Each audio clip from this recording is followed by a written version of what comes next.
Hello students, FC coaching classes में आप सभी का स्वागत है। आज इस वीडियो में हम हरियाणा बोर्ड का क्लास 10th का साइंस सब्जेक्ट का जो ऑफिशियल प्रैक्टिस सेट आया हुआ है उसका सॉल्यूशन करेंगे। हम उसका सेट ए में से केमिस्ट्री वाला जो पोर्शन है उसको सोल्व करेंगे।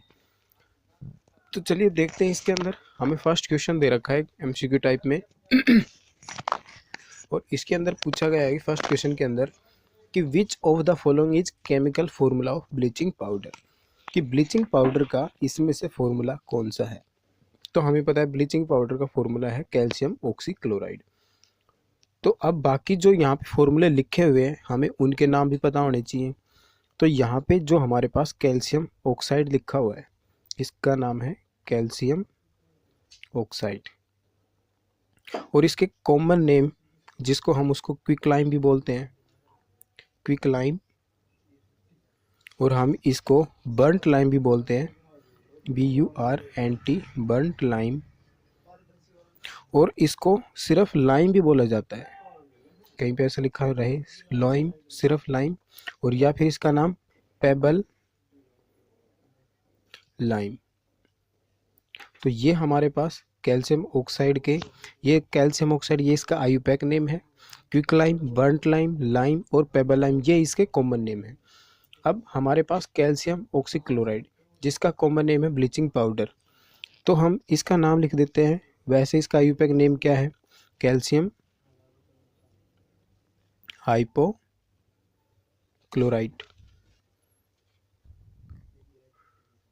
ये हमारा इसका आयुपैक नेम है कैल्शियम हाइपोक्लोराइड और इसका कॉमन नेम ब्लीचिंग पाउडर। अब हमारे पास इसका सी ऑप्शन है calcium hydroxide, calcium hydroxide, calcium hydroxide. और हमारे पास इसके अब कॉमन नेम देख लेते हैं कुछ। जो कैल्शियम हाइड्रोक्साइड है इसका कॉमन नेम होता है स्लैक्ड लाइम,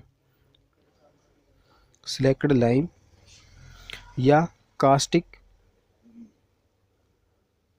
कास्टिक लाइम भी इसको बोला जाता है। और इसका एक और नाम भी होता है, हम इसको मिल्क ऑफ लाइम भी बोलते हैं, milk of lime, milk of lime. और इसका एक नाम पिकलिंग लाइम भी है, इसका एक और नाम पिकलिंग लाइम भी होता है। ये सभी हमारे कैल्शियम हाइड्रोक्साइड के कॉमन नेम है जो हमने यहाँ पे लिखे हैं। कैल्शियम हाइड्रोक्साइड के ये सभी कॉमन नेम है और ये कैल्शियम हाइड्रोक्साइड का फॉर्मूला आता है CaOH की ट्वाइस। ठीक है। अब हमारे पास नेक्स्ट है कैल्शियम क्लोराइड, कैल्शियम क्लोराइड। तो ये हमारे इसके चार ऑप्शन थे, चारों के नाम हमने देखे हैं। अब नेक्स्ट क्वेश्चन हमारे पास है रेंसिडिटी। इसमें पूछा है कि रेंसिडिटी क्या होती है। तो देखिए रेंसिडिटी क्या होती है, जब हमारे फूड आइटम्स जो भी होते हैं जिसके अंदर ऑयल्स और फैट रहता है, जब हम उनको ओपन खुले में छोड़ देते हैं लंबे समय तक, तो उनका जो ऑक्सीडेशन होने की वजह से उनका टेस्ट, स्मेल, कलर ये सब उनका चेंज हो जाता है, फिर वो हमारे खाने लायक नहीं बचते हैं। तो देखिए हम यहाँ पे रेंसिडिटी में कैसे लिखेंगे। रेंसिडिटी का पहले हेडिंग डालेंगे, हेडिंग डालने के बाद हम उसके सामने लिखेंगे व्हेन द फूड आइटम्स, जो हमारे भोजन के जो भी पदार्थ होते हैं खाने वाले, जिनके अंदर क्या होता है हम उनको लंबे समय तक खुला छोड़ दे, or kept in open for a long time, लंबे समय तक छोड़ दे। ठीक है। तो उनके अंदर क्या होगा, द फैट्स एंड ऑयल, तो उसके अंदर जो फैट और ऑयल है आपका जो उनके अंदर प्रेजेंट था, ठीक है, वो क्या हो जाएगा, present in them get oxidised, उनका ऑक्सीडेशन हो जाएगा, गेट ऑक्सीडाइज्ड, एंड देयर, उनका स्मेल, एंड देयर स्मेल, उनका कलर, स्मेल कलर भी चेंज हो जाएगा, टेस्ट भी चेंज हो जाएगा। Taste change. तो ये जो प्रोसेस है, this process is called rancidity. ठीक है, हम इसको क्या लिखेंगे, इसे ही क्या कहते हैं हम, रेंसिडिटी। जैसे हमारे चिप्स और कुरकुरे हो गए, ये पैकेट में आते हैं, उस पैकेट के अंदर नाइट्रोजन गैस हम डालते हैं। नाइट्रोजन गैस इसलिए डालते हैं ताकि उसका ऑक्सीडेशन ना हो। ऑक्सीडेशन हो जाएगा तो फिर वो ख़राब हो जाते हैं, फिर वो खाने लायक नहीं रहते, उनमें स्मेल आने लग जाती है। ठीक है, उनका टेस्ट चेंज हो जाता है, उनका कलर भी चेंज हो जाता है, फैट्स हो जाता है। तो ये प्रोसेस होती है हमारी रेंसिडिटी। और रेंसिडिटी से बचाने के लिए हम जो अपने कुरकुरे चिप्स के पैकेट आते हैं इसके अंदर नाइट्रोजन गैस डाली जाती है। अब चलिए नेक्स्ट देखते हैं। नेक्स्ट क्वेश्चन में पूछा है कि डिफाइन इलेक्ट्रोनेगेटिविटी। इलेक्ट्रोनेगेटिविटी क्या होता है। अब इलेक्ट्रोनेगेटिविटी के लिए भी ऐसे ही करेंगे हम, पहले उसका हेडिंग लिखेंगे इलेक्ट्रोनेगेटिविटी। इलेक्ट्रोनेगेटिविटी, अब इलेक्ट्रोनेगेटिविटी क्या होता है कि हमारे पास जो बॉन्ड बना रहता है उसके अंदर दो एलिमेंट रहते हैं। जैसे हमारे पास HCl है, एक हाइड्रोजन है, एक क्लोरीन। अब जो क्लोरीन है इसके ऊपर ज़्यादा नेगेटिव चार्ज रहता है, तो ये क्या करेगा, जो यहाँ पे दो इलेक्ट्रॉन की शेयरिंग से जो एक बॉन्ड बना था, इसकी ये जो दोनों इलेक्ट्रॉन्स हैं क्लोरीन की तरफ हो जाएंगे, यानी कि यहाँ पे आके प्रेजेंट हो जाएंगे। वो हाइड्रोजन की तरफ कम रहेंगे, क्लोरीन की तरफ ज़्यादा शिफ्ट हो जाएंगे, तो इसी को हम उसकी इलेक्ट्रोनेगेटिविटी कहेंगे। तो देखिए लिखना कैसे है, it is a chemical property. It is a chemical property, ये केमिकल प्रॉपर्टी है दैट डिस्क्राइब, जो हमें ये बताती है, describe the tendency of an atom, कि हमारे पास कोई एटम है उसके अंदर कितनी क्षमता है कि वो दूसरे एटम के इलेक्ट्रॉन्स अपनी तरफ खींच ले। टेंडेंसी ऑफ एन एटम, या फिर वो फंक्शनल ग्रुप भी हो सकता है, और ए फंक्शनल ग्रुप, और a functional group to attract electron toward itself, खुद की तरफ दूसरे के इलेक्ट्रॉन्स कितने खींच पाता है, उसकी इसी प्रॉपर्टी को हम क्या कहेंगे, इलेक्ट्रोनेगेटिविटी। और पूरी पीरियोडिक टेबल के अंदर सबसे ज़्यादा इलेक्ट्रोनेगेटिविटी किसकी होती है, फ्लोरीन की होती है। Fluorine have highest electronegativity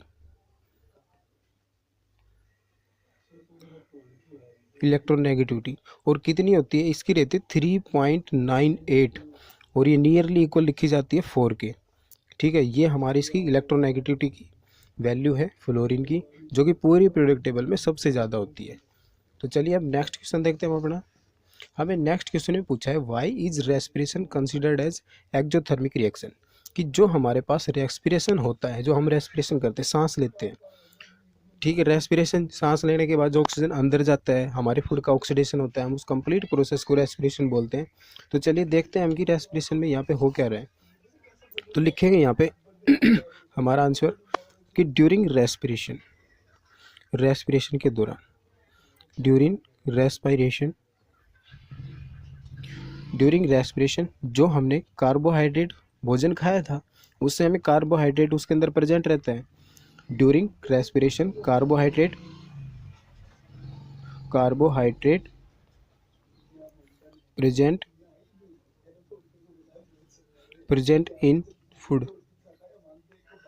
present in food are broken वो कार्बोहाइड्रेट जो हमने खाया था, जो फूड के अंदर प्रेजेंट था, वो क्या होगा, ब्रोकन होगा, broken down in form of glucose की फॉर्म में टूट जाएगा, broken down in form of glucose. और अब जो ग्लूकोज बना है, ग्लूकोज कंबाइन, जो हमने ऑक्सीजन लिया है, इनहेल किया है, वो ऑक्सीजन इस ग्लूकोज से कंबाइन करेगा। ग्लूकोज कंबाइन विद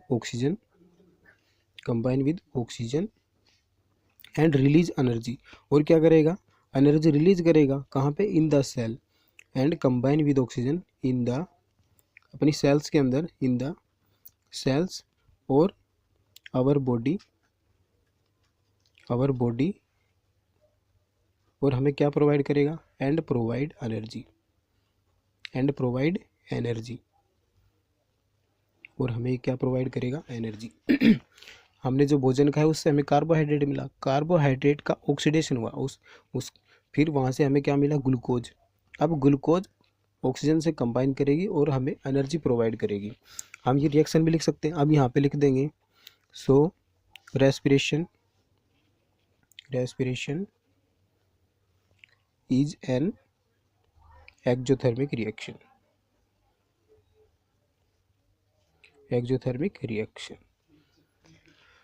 अब हम ये रिएक्शन भी यहाँ पे लिखेंगे। जो हमारा रेस्पिरेशन का रिएक्शन होता है वो क्या रहता है, वो लिख देते हैं यहाँ पे कि हमारे पास जो ग्लूकोज था C6H12O6, ये हमारे पास ग्लूकोज का फॉर्मूला होता है। ठीक है, ये कंबाइन करेगा जो कि हमारे पास ऑक्सीजन होगी जो हमने इनहेल कर रहे हैं। ठीक है, अब वो कंबाइन होगी यहाँ पे। अब यहाँ पे बनेगा क्या, कार्बन डाइऑक्साइड बनेगा जो हम एक्सहेल करते हैं। ठीक है, वाटर रिलीज होगा और साथ में एनर्जी। ठीक है, जब हम सांस को बाहर छोड़ते हैं, जब हम हाथ को आगे लगा के चेक करना चाहेंगे तो वहाँ पे थोड़ी सी हीट होती है हमारे अंदर से जो सांस आ रही है, और उसमें थोड़ी सी वेपर्स भी रहती है। ठीक है, हाथ के अंदर थोड़ी नमी आ जाती है जब अंदर से हम सांस उसके ऊपर छोड़ते हैं, तो उसके अंदर वाटर भी होता है, एनर्जी भी होती है, और कार्बन डाइऑक्साइड तो हम रिलीज करते ही हैं। CO2 ऑक्सीजन इनहेल करेंगे, वो अंदर जाके ग्लूकोज के साथ रिएक्शन करेगा। तो ये हमारा कंप्लीट रेस्पिरेशन का प्रोसेस था। चलिए अब हम इसका नेक्स्ट क्वेश्चन देखते हैं।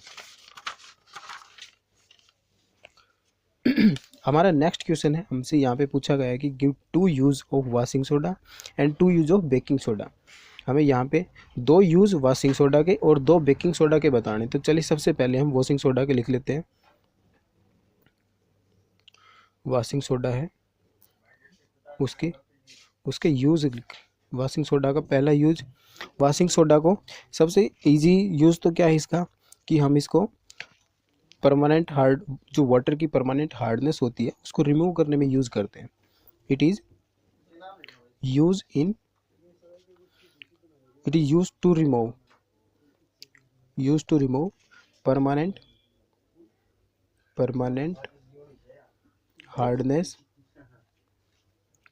Hardness of water. सेकंड इसका यूज़ होगा कि हम इसको यूज़ करते हैं सोप इंडस्ट्रीज़ के अंदर, पेपर इंडस्ट्री के अंदर, ग्लास इंडस्ट्रीज़ के अंदर, तो सारा एक में लिख देंगे हम। It is use in manufacture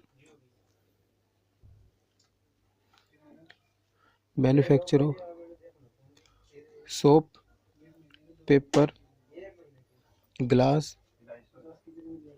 तो ये हमारे पास वॉशिंग सोडा के यूज़ हो गए। हमें 2 यूज़ लिखने थे, हमने 2 यूज़ लिख दिए। और ये इसमें हम अलग अलग भी लिख सकते हैं, सोप इंडस्ट्रीज़ के अंदर, textile industries, paper industry, glass industry, तो ये सारे इसी में आ जाएंगे। अब नेक्स्ट हमारे पास बेकिंग सोडा के यूज़ हमें बताने हैं। बेकिंग सोडा के यूज़ हमारे पास क्या होंगे कि हम इनके फॉर्मूले भी साथ में लिख देते हैं। जो ये आपका वॉशिंग सोडा होता है, इसका फॉर्मूला होता है Na2CO3। ठीक है, सोडियम कार्बोनेट वॉशिंग सोडा का सिंबल होता है, यानी कि फॉर्मूला होता है। और बेकिंग सोडा का फॉर्मूला होता है आपका सोडियम हाइड्रोजन कार्बोनेट। ठीक है, NaHCO3। ये हमारे पास बेकिंग सोडा का, और ये वॉशिंग सोडा के सिंबल भी साथ में बता रहे हैं। इनके फॉर्मूले जो होते हैं, फॉर्मूले पूछे भी जा सकते हैं इनके। तो अब हम इसके यूज़ लिख रहे थे। इसका पहला यूज़ है it is use in fire extinguisher. जो आग बुझाने वाले हमारे पास सिलेंडर आते हैं उनमें ये यूज़ किए जाते हैं, एक्सटिंग्विशर। फायर एक्सटिंग्विशर में क्यों यूज़ करते हैं, क्योंकि बेकिंग सोडा जो है, जो हम साबुन के अंदर जैसे झाग बनते हैं, वो आपके बेकिंग सोडा की वजह से बनते हैं। इसलिए उसके अंदर जो सोपी बबल से बनते हैं, उसके लिए बेकिंग सोडा को फायर एक्सटिंग्विशर के अंदर डालते हैं। नेक्स्ट पॉइंट इसका है, इसको हम एसिडिटी को ट्रीट करने के लिए भी लेते हैं। It is used as antacid to get rid from acidity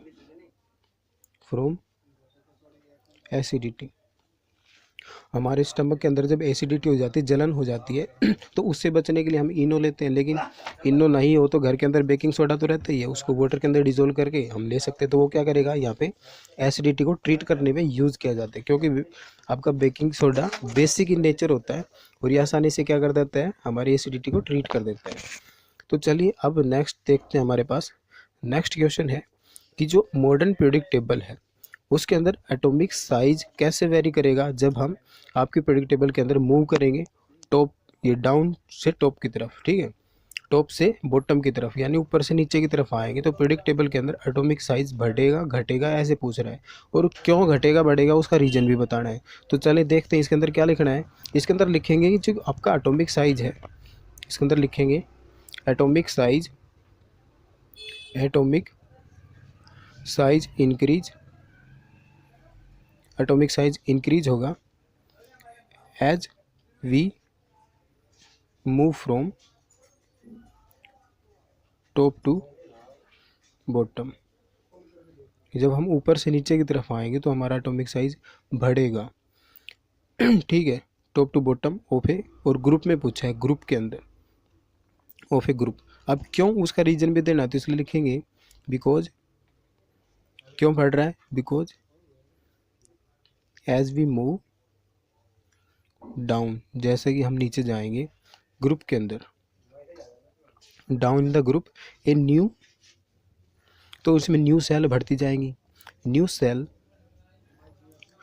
cell gate added, उसके अंदर न्यू सेल्स बढ़ती जाएंगी, उसके अंदर न्यू सेल्स बढ़ती जाएंगी, ठीक है। न्यू सेल्स बढ़ती जा रही है तो न्यू सेल के अंदर इलेक्ट्रॉन आते जा रहे हैं, न्यू सेल एडिड, ठीक है, एंड इलेक्ट्रॉन, और उसके अंदर जो इलेक्ट्रॉन होंगे, electron in the outermost, जो आउटर मोस्ट सेल के अंदर इलेक्ट्रॉन है, ठीक है, outermost shell, electron in the outermost shell, outermost shell के अंदर इलेक्ट्रॉन भी ऐड होते जा रहे हैं, ठीक है, सेल बढ़ती जा रही है, इलेक्ट्रॉन ऐड होते जा रहे हैं आउटर मोस्ट सेल के अंदर, एंड इलेक्ट्रॉन एडिड, ठीक है, इलेक्ट्रॉन ऐड होते जा रहे हैं आउटर मोस्ट सेल के अंदर, ठीक, इलेक्ट्रॉन्स बढ़ते जाएंगे तो उस एटम का साइज अपने आप ही क्या होता जाएगा, बढ़ता जाएगा। एटम का साइज बढ़ेगा, हम उसे क्या कहेंगे, एटॉमिक साइज बढ़ रहा है, so the distance, so the distance from the nucleus increase. जो आपका सेल था, जैसे हमारे सेंटर में आपका प्रोटॉन्स होते हैं और इलेक्ट्रॉन्स बाहर सेल के अंदर रिवॉल्व करते हैं, तो जैसे ही सेल बढ़ती जाएंगी तो जो बाहर का इलेक्ट्रॉन है उसका सेंटर वाले जो पॉजिटिव चार्ज है उससे उसका अट्रैक्शन भी क्या होता जाएगा, घटता जाएगा, ठीक है। तो ये आपकी डिस्टेंस बढ़ती चली जाएगी, उसका साइज अपने आप ही क्या हो जाएगा, बढ़ता चला जाएगा। ऐसे हमारा क्या हो जाएगा, जब डाउन द ग्रुप उसका साइज बढ़ेगा, और क्यों बढ़ेगा, क्योंकि उसके अंदर सेल ऐड होती जा रही है और उस सेल के अंदर जो इलेक्ट्रॉन है उसका उसकी तरफ अट्रैक्शन कम होते जा रहे हैं। अब नेक्स्ट हमारे पास है व्हाट आर एम्फोटेरिक ऑक्साइड, की एम्फोटेरिक ऑक्साइड क्या होते हैं। अब एम्फोटेरिक ऑक्साइड ऐसे होते हैं जो दोनों एसिड और बेस दोनों तरीके से बिहेव करें, ठीक है। इसमें क्या लिखेंगे, ऐसे ही हम हेडिंग बनाएंगे, एम्फोटेरिक ऑक्साइड, एम्फोटेरिक ऑक्साइड्स ये क्या होंगे, दोज ऑक्साइड, वो oxide, those oxide which behave, जो क्या करें, बिहेव करें, दैट बिहेव, जो इस तरीके से बिहेव करेंगे कि उनके पास क्या है, एसिडिक करेक्टर भी है और बेसिक करेक्टर भी है, ठीक है। Oxide that behave as both, दोनों तरीके से, एज बोथ एसिडिक और बेसिक ऑक्साइड, ऐसे ऑक्साइड जो दोनों तरीके से बिहेव करें, कहीं पे उनको बेस में डालें तो वो खुद एसिडिक की तरह बिहेव करे, और उनको एसिड के अंदर डालें तो वो खुद बेस की तरह बिहेव करेंगे। ऐसे ऑक्साइड को हम एम्फोटेरिक ऑक्साइड बोलते हैं। और ये जो ऑक्साइड्स होते हैं दोनों तरीके से बिहेव करेंगे, तो लिखो इसमें एक लाइन और लिख देंगे हम यहाँ पे कि जो आपके एम्फोटेरिक ऑक्साइड होंगे, amphoteric oxide, amphoteric oxides have feature, amphoteric जो ऑक्साइड्स होते हैं उनके अंदर ये फीचर्स होते हैं of acidic as well as basic, acidic as well as basic oxide. तो ये हमारी फिर से वही बात है, और इसमें दो एग्जाम्पल बताने थे। तो हमारे पास एम्फोटेरिक ऑक्साइड का एक एग्जाम्पल होगा आपका एल्यूमिनियम ऑक्साइड, जिंक ऑक्साइड। तो ये हमारे पास इसके दो एग्जाम्पल हो गए, सबसे फेमस एग्जाम्पल जो सबसे ज़्यादा यूज किए जाते हैं एम्फोटेरिक ऑक्साइड के एग्जाम्पल के रूप में। ठीक है, तो ये हमारे पास। अब हम इसका नेक्स्ट क्वेश्चन देखते हैं। उसमें पूछा है what are electrolytic refining. Electrolytic refining क्या होता है? तो देखिए इलेक्ट्रोलाइटिक रिफाइनिंग में हम क्या लिखेंगे, ये एक प्रोसेस है जिसके द्वारा हम, जिसको यूज़ करके हम मेटल्स को रिफाइन करते हैं, यानी कि एक्सट्रैक्ट करते हैं। तो चलिए इसके अंदर क्या लिखेंगे, it is a process of refining. Refining का मीन्स जो मेटल हमें नेचर में मिलते हैं तो उनके साथ मिट्टी धूल वगैरह ये सब रहते हैं, तो उनको मशीनों में डाल के उनको रिफाइन किया जाता है। ठीक है, प्योर मेटल में जैसे उनको प्योर फॉर्म में एक्सट्रैक्ट करते हैं तो उस प्रोसेस को हम रिफाइनिंग बोलते हैं। ठीक है, refining metal by the process of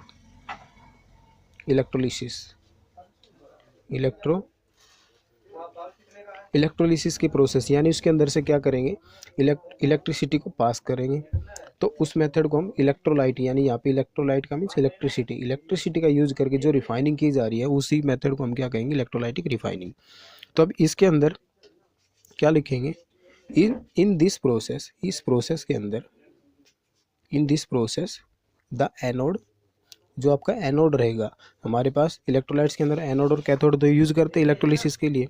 तो जो आपका एनोड होगा वो किसका बना रहेगा, is made of impure metal. जिस भी मेटल का लेंगे हम इम्प्योर लेंगे, जैसे कॉपर का करेंगे तो कॉपर की एक प्योर मेटल लेंगे, एक इम्प्योर मेटल लेंगे। ठीक है, impure metal and the cathode, और वहाँ पे जो कैथोड बनाएंगे वो किससे बनाएंगे, is made of strip of pure metal. उसी मेटल को लेंगे दोनों में, एक को तो प्योर स्टेट में, एक को इम्प्योर में। ठीक है, यहाँ पे इम्प्योर ले लिया और वहाँ पे इलेक्ट्रोलाइट यूज करेंगे, एंड इलेक्ट्रोलाइट वहाँ पे जो इलेक्ट्रोलाइट ले रहे हैं, इलेक्ट्रोलाइट क्या होता है, ऐसा सॉल्यूशन जिसके अंदर इलेक्ट्रिसिटी पास करे तो वो डिकम्पोज हो जाए, यानी जो भी इसके अंदर आयन थे वो सारे टूट जाए। ठीक है, electrolyte is used as use of same substance. जैसे कॉपर की इलेक्ट्रोड ले रहे हैं तो जो सॉल्यूशन लेंगे वो कॉपर सल्फेट का लेंगे, यानी उसी मेटल का उसी के सॉल्यूशन होना चाहिए। यूज ऑफ सेम सब्सटेंस, ठीक है, उसी सब्सटेंस का लेंगे। यूज सब्सटेंस साल्ट, कॉपर की रोड ली तो सॉल्यूशन किसका रहेगा, हमारे पास कॉपर सल्फेट का। जिंक के लेंगे जिंक सल्फेट का। और मेनली इलेक्ट्रोलाइट की रिफाइनिंग जो है आपकी कॉपर को रिफाइन करने के लिए यूज़ किया जाता है, सबसे ज़्यादा कॉपर को रिफाइन करने के लिए ही यूज़ किया जाता है। तो चलिए अब हम इसका नेक्स्ट क्वेश्चन देख लेते हैं।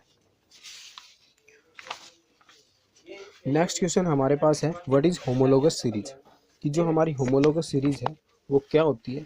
अब होमोलोगस सीरीज के अंदर देखेंगे कि होमोलोगस सीरीज हमारे पास ऐसी, जैसे हम इथेन मिथेन प्रोपेन ब्यूटेन जो भी पढ़ते आए हैं, ये सारे जो सेम होंगे, जिनके अंदर सभी के अंदर सिंगल बॉन्ड है, वो सारे होमोलोगस होंगे एक दूसरे से। जैसे इथेन मिथेन प्रोपेन ब्यूटेन, तो ये सारे होमोलोगस हो गए। और इथीन प्रोपीन ब्यूटीन हेक्जीन, जिनमें डबल बॉन्ड है, वो सारे क्या होंगे, एक दूसरे के होमोलोगस। तो सबसे पहले हम इसका हेडिंग डालेंगे होमोलोगस सीरीज, और इसके अंदर लिखेंगे होमोलोगस सीरीज क्या होती है, इट इज ए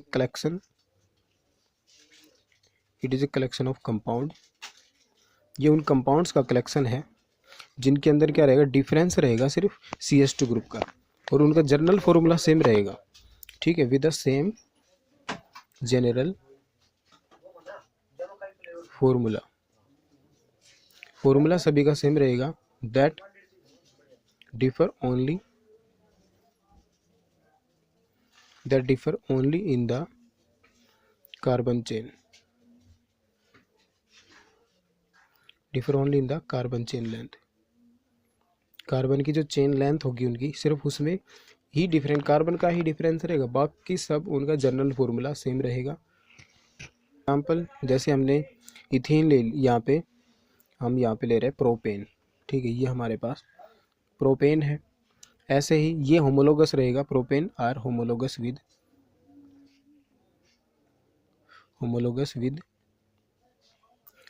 ब्यूटेन।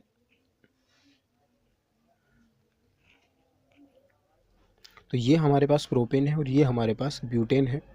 दोनों के अंदर डिफरेंस सिर्फ एक CS2 यूनिट का है, इसमें एक CS2 यूनिट ज़्यादा है, इसमें कम है, बाकी सभी चीज़ें इनके अंदर सेम है। तो इसलिए ये क्या हो गए, होमो का मीन्स होता है सेम, और लोगस जिनके फॉर्मूले जनरल फॉर्मूले सेम रहेंगे।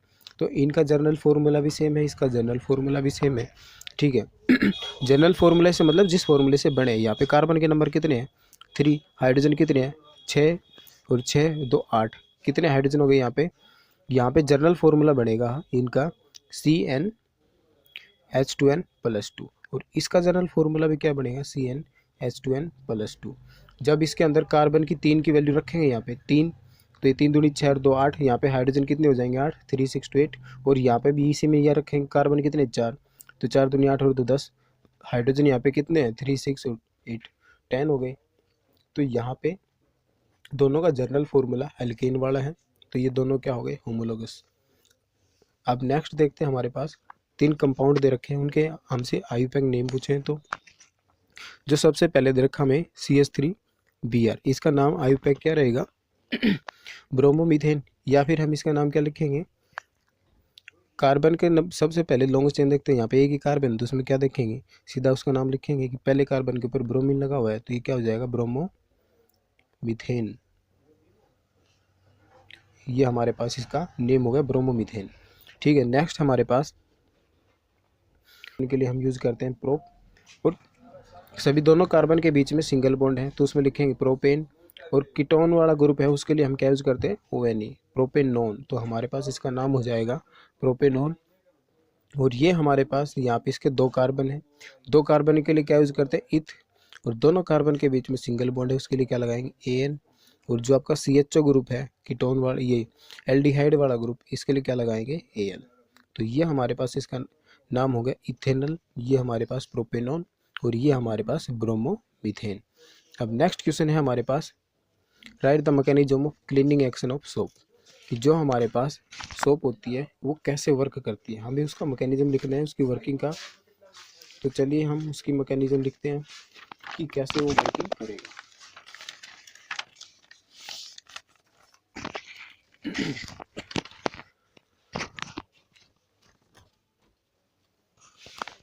तो चलिए हम इसका मैकेनिज्म लिखते हैं कि हम जो आपकी सोप होती है वो कैसे क्लीनिंग करेगी।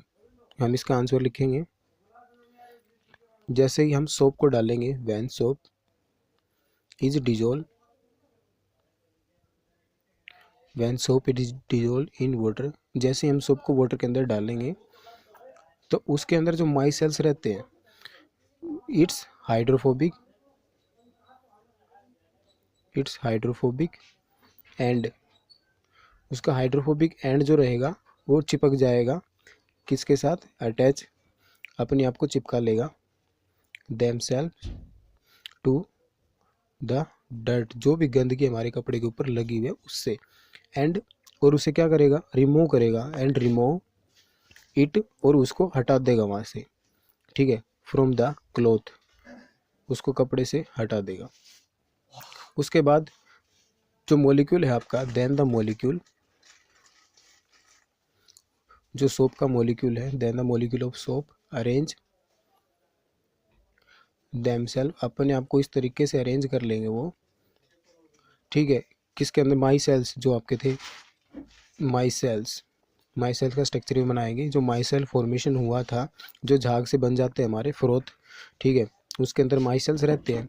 वो माई सेल्स क्या करेंगे, डर्ट के जो आपकी डर्ट थी गंदगी थी उसके साथ अटैच हो जाएंगी, चिपक के उनके साथ ट्रैप करके उनको निकालेंगे, ट्रैप द डर्ट, उस जो आपकी डर्ट थी गंदगी थी उसको ट्रैप कर लेंगे at the centre of the cluster, जो उनका गुच्छा बनेगा उनके सेंटर के अंदर आपकी गंदगी रहेगी, और सभी मिलके उसको खींच के निकालते हुए जाते रहेंगे, ठीक है। तो ये जो था these micelles remain, these micelles remain, जो आपकी माई सेल्स थी उसी के अंदर रहेंगी। These micelles remain suspended, water, कपड़े के ऊपर ही सस्पेंड रहेंगी, यानी वाटर के अंदर ही घुली रहेगी। साबुन डालने के बाद जब कपड़े उसके अंदर डिजोल्व करके निकालते तो वाटर थोड़ा ब्लैक ब्लैक सा हो जाता है, यानी सारी गंदगी जो आपके माई सेल्स थे वो ट्रैप करके निकाल लेते हैं। उसके बाद हम उनको क्या करेंगे, जो आपके डस्ट पार्टिकल थे, देन डस्ट पार्टिकल, उनको पानी से, ज़्यादा पानी से रिंस करके उनको निकाल देंगे।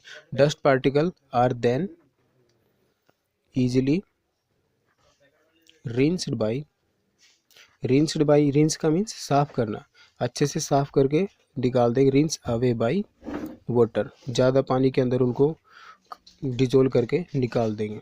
तो यहाँ पे हमारे पास माई सेल्स होती है, माई सेल्स के अंदर ऐसे हेड रहता है, उसकी टेल रहती है, ये टेल हमारी हाइड्रोफोबिक रहती है, हाइड्रोफोबिक एंड, ठीक है। और ये जो हमारा हेड रहता है ये हाइड्रोफिलिक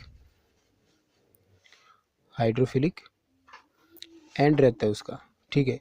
ये हाइड्रोफिलिक हेड है और ये हमारा हाइड्रोफोबिक एंड, ठीक है। ये इम्प्योरिटी से चिपक जाएगा और ये उसको खींच के बाहर निकालेगा, ठीक है। तो ये हमारे पास क्लीनिंग एक्शन ऑफ सोप था जो हमने आपको बताया है। Thanks for watching.